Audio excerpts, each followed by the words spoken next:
Hello, everyone. This is John Doyle from OptixEQ. I'm with Emily Gullikson. Hello. We're here to do we're going to do a video analysis for the big Florida Derby. This is $1 million, and the key horse in this race is Hidden Scroll. And I'm going to toss it over to Emily. She's going to kind of lead the analysis because for OptixEQ, she's in depth into doing all the notes and stuff for Gulfstream, for the last 4 years. So go to the expert when it comes to this. All right, I'll be the expert in this case. Yeah, I wanted to do a video because John and I talked about this race, and of course starting with Hidden Scroll, kind of talked about this horse. Not publicly, but in our conversations, because we're nerds and we like to talk about horse racing. And so instead of normally doing our regular write-up, I thought it'd be fun to do a video. I mean, a lot of these horses, they're running back. I've written about them in the past. We have the information there, but also just to kind of have a little bit more in depth. I feel like I can be more expressive talking. So, let's go through this race, and we'll start with Hidden Scroll. Yeah, Emily, I just wanted to, just people new to optics, what you're looking at is we have the plot, our OptixPLOT, which is our pace tool on the left-hand side of the screen. On the right-hand screen, we have a kind of an abridged version of our notes, the last 3 races for each of the horses that are entered. So I just want to, that's just kind of anyone new, and it's kind of how we display our information, and we'll get more into how our information works as we go through the analysis. Right, and we'll have this as a PDF on the website too to reference. But going back to this race, let's start with Hidden Scroll. And I think not only is this a talented horse, but a lot of the questions that are kind of coming up with this horse are in regards to trip, and some of that is based on his maiden win, which was in the sloth, with a massive front end score, and then last time out racing against the flow. So a lot of the questions are what kind of trip is this horse going to get? And I think that's super helpful at plot, looking at OptixPLOT, and again, having these 2 plots side by side. You have the standard version, which is the one that's on the furthest left, and standard being, recent form. And so you have Hidden Scroll coming out of the Fountain of Youth, where he ran that super fast pace and, obviously tired late, naturally. And so a lot of times what happens is you'll see, especially these horses that are lightly raced, when they have a running line like that, they're going to look like a big circle, right? There's no finish. And you can even see on standard that it's like a small, tight circle, which I think is a positive here. And then you can reference surface and distance and see, clearly that's, where if you want a horse on the front end, that's how you want it to look, right? Pretty much alone in quadrant 1 on the front end, a square. You have the other horses that are going to apply pace pressure. We'll get back to number 7, but 6 and 8, sitting as big circles in quadrant 3, so that they're not even quite fast enough to run with him early. The 6 being Hard Bell, and the 8 being Bodie Express, that are down there. So those horses aren't fast enough to run with him to the first call. Should he show the same speed, which it's a classy horse, is likely to, and clearly not enough stick, right? They're lower on the y-axis, being down in that quadrant 3. And then lacking finish, being big circles. So they're we use that keyword, no keep. That's sort of what those 2 horses look like to me in this situation. But because number 7 is up in the right-hand corner on the surface and distance, we do have to reference him here in this situation. This horse is coming out of 3 sprint races. Looking at OptixPLOT, can be as fast to the first call. But, the distance is a question, and form is a big question. I don't know if we want to quite get there yet, or still talk about the trip of Hidden Scroll. I don't want to get too far away from that. But, Hidden Scroll has the opportunity, should number 7, Maximum Security, probably his best bet is to go, right? You have a sprinter, he's going to try to go 9 furlongs for the first time. You'd have to think their strategy is to either go or sit right behind, but either way, they're going to be, kind of right there. And in both situations, it kind of allows Hidden Scroll drawn inside to dictate his trip. If he wants to lead, get it. If he doesn't want the lead, he can sit right behind that horse and basically get a lone trip, sitting behind a sprinter. I thought he was going to sit behind the Sprinter last time. That horse was much faster, I think, early than the 7 is. Well, yeah, go ahead. I'm sorry. Yeah, I just think this horse comes out of some really slow pace races. I don't think he has that kind of speed, the 7. So, I think the one, just because of the draw, he's kind of committed to kind of, I would think, go to the front. I think trying to grab this horse or anything, in this race would be silly because I don't think anyone could really go with him early. I think he could make an easy lead and just be kind of out there on his own. I think the 7 will have to track him because I just think he's as fast. That's just, my opinion of the race. And, I look at it, and I don't want to kind of get to the gist of this thing, but I look at this and I say, if, the morning line on Hidden Scroll is 5-2, if he's anywhere near that, I would be betting a lot of money on Hidden Scroll and exotics and so forth. But, we'll kind of, I don't see you getting 5-2. That's my thing. The big thing with me with Hidden Scroll, we'll talk more about is, can he relax? Can he get the 9 furlongs? But just from a pace scenario, Emily, I just think he's got the right one compared to last time where he chased and tried to actually out sprint the Sprinter. And I thought if any time they would let that horse go, and they did. So. Yeah, and we talked about this before. I'm not sure if we did it in a write-up or this is like in a phone conversation, but the start played a big factor in that. And not enough is made out of that. I mean, this horse, he got bumped pretty hard, and, so I think that played a role, as far as just trying to establish position after having an incident. And then you combine that with the fact that it wasn't Joel Rosario's best day.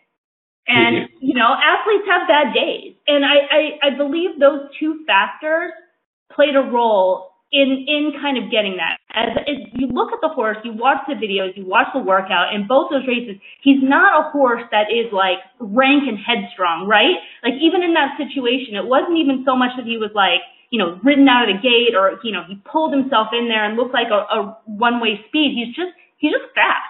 And I think those two factors being the start combined with Rosario's bad day, I think that played more of a role as to why they didn't rate off that horse and why, it wasn't as tactical on the front end. That's fair. I mean, the fraction, just to level set, the fractions, not the first one, the second one, but the combination of the two. Okay, if that makes sense. It was 22 and 8, I think, and 45.69. Those were the fastest fractions since I just looked back 2014 for that distance ever on this track. So those were just monstrous fractions. And sometimes, especially in the Derby, I don't get enamored by those early fractions. I'm more enamored with the late fractions because you need to kind of finish and you need to get the 1.25 miles. But that just tells me, though, that this horse has some kind of brilliance to him, right? I mean, he'd still be able to stay on pretty well. And when you compare that, his final time, with those fractions, I think it's really, really good. So I just think he's got some brilliance. I think the question mark for me is, 1.25 miles. But this horse has really. He's only 9 furlongs. Yeah, no, I know. I'm just saying. I'm kind of. I'm going down the path a little bit with him. I'm trying to think about him as a Derby horse. Is he a Derby horse? And that would be my only concern. But let's see this race. He may change my mind coming out of this race. I agree with you. I mean, as far as the distance, he's got to still show it. I mean, he only has 2 races under his belt, but I feel like he's fine for 9 furlongs. Do you feel the same way? Yes, especially with this pace scenario. I mean, he's right. Really, yeah. It all depends on like the Derby this year is going to be a little bit more, than in years past. Might be a little bit more contentious on the front end than it has been, and just based on seeing some of the preps. So that would be my concern. You can take all that kind of pressure and still last 1.25 miles. But we'll see. But let's see. He's got to pass this hurdle and move on. But I also think, just looking at some of his running style, I think he could be okay on turf too. This horse. So I think I think he's a really talented horse. We'll see. Just does he continue to move forward or what? Yeah. Let's kind of close on maximum security because I want to talk about form real quick, and then we'll sort of just work our way through the field. I think this horse speed figure wise, looking at optics figures, 91 on debut, 94 to second start, and 97 last out. So clearly this is a horse that, you just kind of look at those figures on his own, is a horse that's fast enough to compete. And, I want to go back to first start. There's a lot of talk about this. He's running for 16,000. They must not think he's that good. But I think it's important. I mean, I'm not a big pedigree person. John, I know you're not either. But you have a horse that's, out of, he's a homebred, right? And so a lot of times they want to get wins with the homebred. So they kind of put them in spots that because it bumps up the sire stats. So that could be a factor. I don't know the backstory. But the thing I do want to talk about is on debut, as far as the notes go, I wrote that this horse would regress. Clearly he did not. But I still, to some degree, I think that plays a factor here. I think I'm pretty good at spotting regresses. I mean, we have the numbers.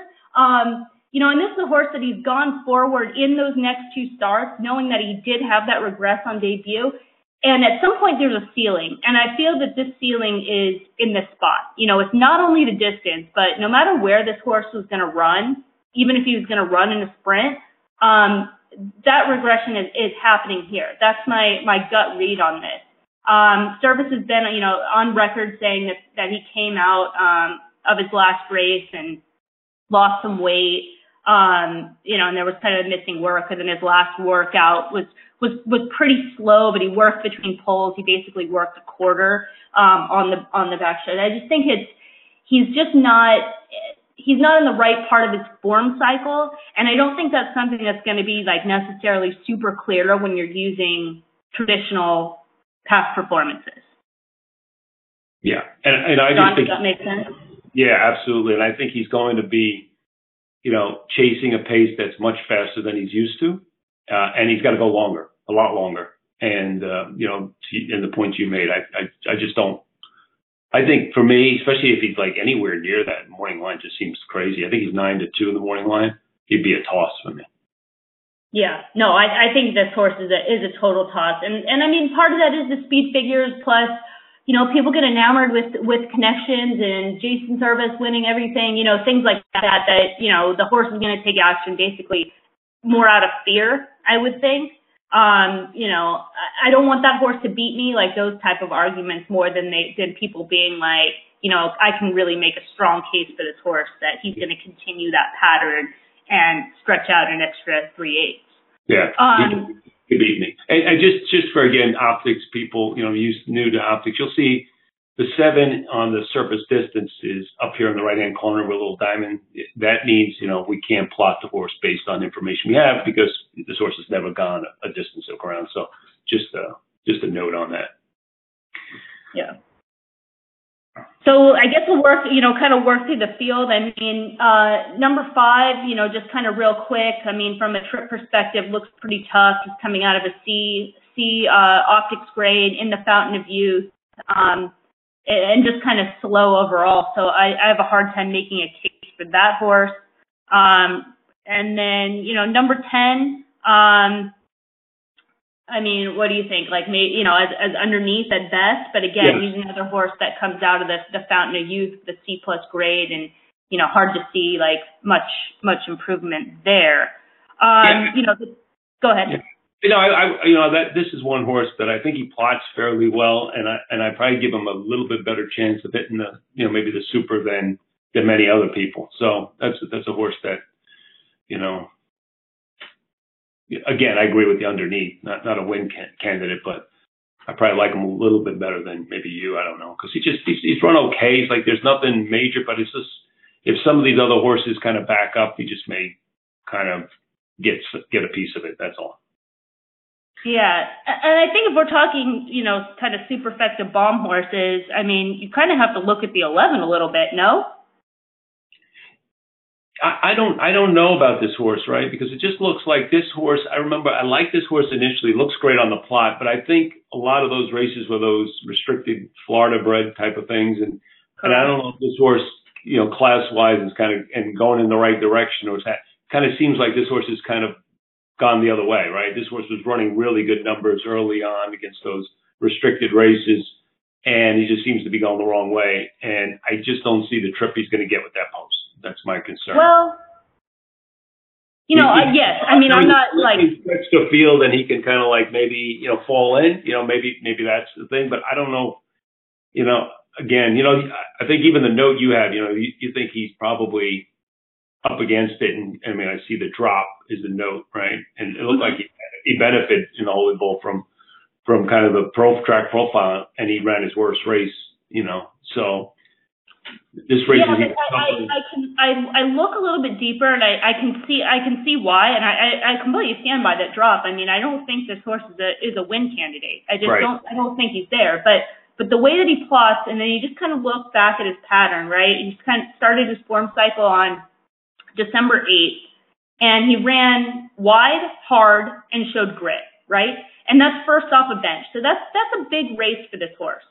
Then he comes back and he does regress a little bit, 91, he runs in the stake race, and then 28 days later, is overmatched again.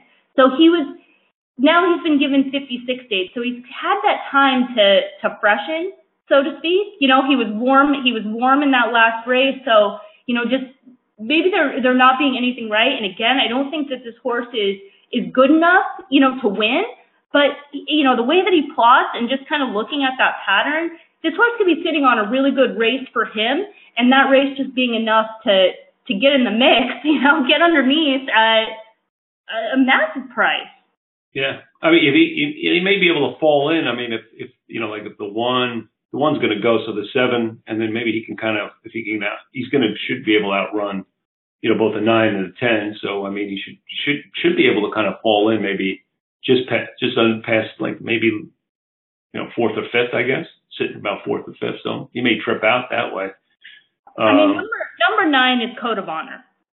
So we'll talk about that horse because he could, he looks, if, for some reason Hidden Scroll decides, he's at his max at a mile and just doesn't want to go any further than that, whatever. Code of Honor again could get the same perfect type trip that he got in the Fountain of Youth, right? Yeah, sure. I mean, he's drawn a little bit. I think was he drawn inside last time? He was drawn inside, yep, and he was able to save ground throughout. Yeah. So the thing is with this track, okay, you just can't get one of those wide trips all around and just outrun people late. Just doesn't happen. So you have to really get covered up. Johnny Velasquez, I mean, I guess that was good that he drove the wheel, but Johnny Velasquez isn't big on covering horses up. He doesn't run a lot. Like he does tend to stay on the outside and keep horses out of trouble because he's usually on good horses, right? And he wants to keep them clear of trouble. So, I'm just not sure what trip this horse is going to get. He's talented. I like them in the Breeders' Cup, and but the thing is I'm just not sure. He kind of got a perfect trip like last time, right? He kind of set up from the race. Oh, absolutely. Yeah. Yeah. And he's going to be no bargain price wise, so. No, the bargain last time was with him at 9 to 1. Bargain, right? So now you're giving that all up, and so the thing I will say is I think he can run a similar race, and that race being good enough. I mean, maybe like you mentioned, which is really subtle handicapping stuff, just knowing horses in and out, knowing that wide trip at Gulfstream, if you're wide throughout, is problematic time and time again. But it looks like a horse that, in his only kind of poor figure, so to speak, was in the Mucho Macho Man when he had trouble. I mean, you look at the note, it was the ride, the move, he was against the flow, was improved. So, he's a horse that has quality. He's worked really well. I watched his recent work. God, I love that they have that. And you can watch their recent work, and he just, he looks like he's doing well. And I feel like he's just kind of that horse that he makes trips. Now, if he's wide, that's a different issue. But, I think he's a contender again, Oh, yeah, absolutely. I would love them to see him finish like a good 3rd or something in this race and then come back and be probably one of my contenders for the Derby. You know what I'm saying? I just think that might be a scenario you look for because I think he's got talent, to be a contender, right? He's got the kind of, I think he's going to get the distance. I think this is a horse that could be a Derby contender. I'm not sure that, this is the race he has to win or wants to win or whatever. So be interesting, right? Because I think Shug probably has in mind, it's like, the Derby is the goal. So, yeah, absolutely. Yeah. So he's in, right? He's basically in. I mean, with a third or something, I would imagine. Second or third, he's in. So it's not like he has to win this race either. So yeah, from a betting perspective, I think there's going to be exceptions too. So I think it's pretty safe to say he is in there. The other horse that earned a B out of the Fountain of Youth is the number 4 Bourbon War. And, this horse ran a B, which is a solid optics grade, same as the winner, Code of Honor. But this horse had some things go his way as far as, closing into that flow. And it's not so much it's a downgrade necessarily, but to some extent, if we talk about value, you're not going to have much value, and especially if the pace scenario is not going to be the same as it was last time. I think that's pretty safe to say. So this horse is not going to get that as favorable a trip, and I feel like that's sort of what he needs. Right. I'm a little soft on him in this spot. Yeah, I agree. I mean, look, he's kind of maybe.